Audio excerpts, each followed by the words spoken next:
स्वागत है आप सभी लोगों का दिव्य एकेडमी बाराबंकी परिवार में। सबसे पहले तो एक सूचना आप सभी लोगों के लिए, और वो सूचना क्या है, आपकी संस्थान दिव्य एकेडमी बाराबंकी ये मेन फ्रंट रोड पर आ गई है। विनायक क्लासेस में चलाई जा रही है ये क्लास। डॉक्टर आई वर्मा के सामने जस्ट विनायक क्लासेस चलती है, उसी में आपकी दिव्य एकेडमी संस्थान शिफ्ट हो गई है, जिसमें Uttar Pradesh police, pet, assessee in सबके बैच चलाए जा रहे हैं। और सीटेट का बैच जो है 5 अप्रैल से शाम को 4 बजे से चलाया जाएगा। सीटेट का बैच आपका जो है ये 5 अप्रैल से आपका चलाया जाएगा, इवनिंग में 4 बजे से 4 PM से ये चलाया जाएगा, ठीक है ना। और विशेष जानकारी के लिए आप सभी लोग कॉल कर सकते हैं संस्थान के नंबर पर, या सीधे व्हाट्सएप ग्रुप से जुड़ करके अपनी बातों को रख सकते हैं। चलिए ठीक है, आइए आज देखते हैं प्रयोगवाद। प्रयोगवाद हिंदी साहित्य का बहुत ही इम्पोर्टेंट टॉपिक है। पूछा जाता है कि वास्तव में ये जो प्रयोग शब्द है, इस प्रयोग शब्द का सबसे पहले प्रयोग किसने किया था? तो प्रयोगवाद शब्द का जो सबसे पहले प्रयोग किया गया था उसको किया था नंद दुलारी वाजपेयी ने। नंद दुलारी वाजपेयी ने प्रयोगवाद शब्द का सबसे पहले प्रयोग किया, और प्रयोगवाद को बैठे ठाले का धंधा कहा। क्या कहा? तो बैठे ठाले का धंधा कहा। प्रयोगवाद को बैठे ठाले का धंधा किसने कहा था? तो प्रयोगवाद को बैठे ठाले का धंधा नंद दुलारे वाजपेयी जी ने कहा था। वास्तव में फिर पूछा जाता है कि प्रयोगवाद के प्रवर्तक कौन थे? प्रयोगवाद का प्रवर्तक किसको माना जाता है? तो सच्चिदानंद हीरानंद वात्स्यायन अद्वैय जी को माना जाता है। किसको माना जाता है? अद्वैय जी को माना जाता है। फिर क्या बात आती है कि प्रयोगवाद की समय सीमा क्या रही है? तो प्रयोगवाद की जो समय सीमा रही है वो 1943 से 1951 ईस्वी तक रही है। अद्वैय प्रवर्तक हैं, ये जान लेंगे कि अद्वैय को क्या क्या कहा जाता है।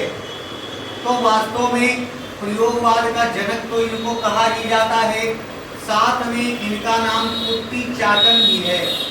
कुट्टीचाटन भी है, ठीक है। कुट्टीचाटन के नाम से भी अद्वैय जी को जाना जाता है। और इसके साथ साथ जो है अद्वैय जी को तार सप्तक का प्रवर्तक भी कहा जाता है। तार सप्तक का प्रवर्तक भी कहा जाता है। तार सप्तक 1943 ईस्वी में प्रकाशित हुआ था, और ये 7 कवियों की रचनाओं का समूह है। 7 कवियों की रचनाओं का समूह है। फिर दूसरा तार सप्तक कब प्रकाशित हुआ? 1951 ईस्वी में ये प्रकाशित हुआ था। तीसरा तार सप्तक कब प्रकाशित हुआ?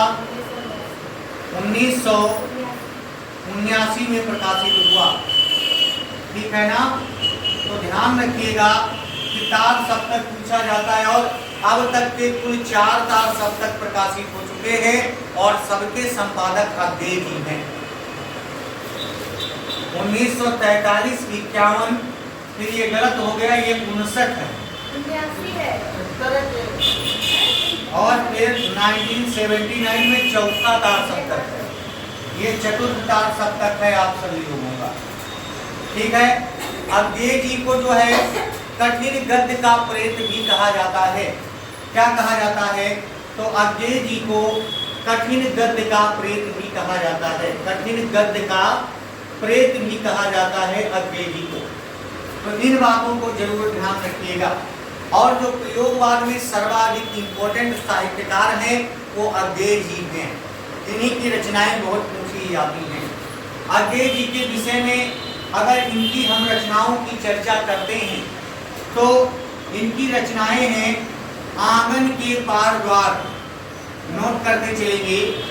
आंगन के पार द्वार, हरी घास पर क्षण भर, हरी घास पर क्षण भर बावरा अधेरी, बावरा अधेरी कितनी नावों में कितनी बार, कितनी नावों में कितनी बार इंद्रधनुष रौंदे हुए ये, इंद्रधनुष रौंदे हुए ये, इंद्रधनुष रौंदे हुए ये रचनाएं इनकी बहुत ही ज्यादा इंपॉर्टेंट हैं। इनकी एक रचना है इत्यलम।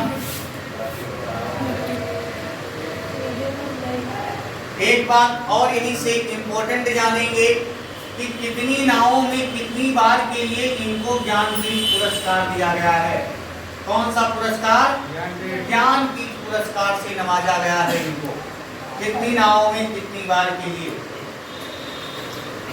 तो इसको नोट कर लेंगे आप सभी लोग। और भी अज्ञेय जी बहुत चर्चित रहे हैं, बहुत सारी इनकी रचनाएं देखने को आप लोगों को मिलेंगी, ठीक है ना। तो इन्होंने तार सप्तक का भी संपादन किया है। इनका सन भी बहुत इंपॉर्टेंट है, पूछा जाता है प्रथम द्वितीय तृतीय चतुर्थ, इस तरीके से ये पूछा जाता है। इनकी उपाधियां भी पूछ ली जाती हैं, ठीक है। तो और भी आप लोगों की क्लास ऑनलाइन भी शुरू होने वाली है, उसके लिए आप संस्थान से जल्दी जुड़ने का प्रयास करें, जिससे कि ज़्यादा से ज़्यादा मैटर आप लोगों को मिले।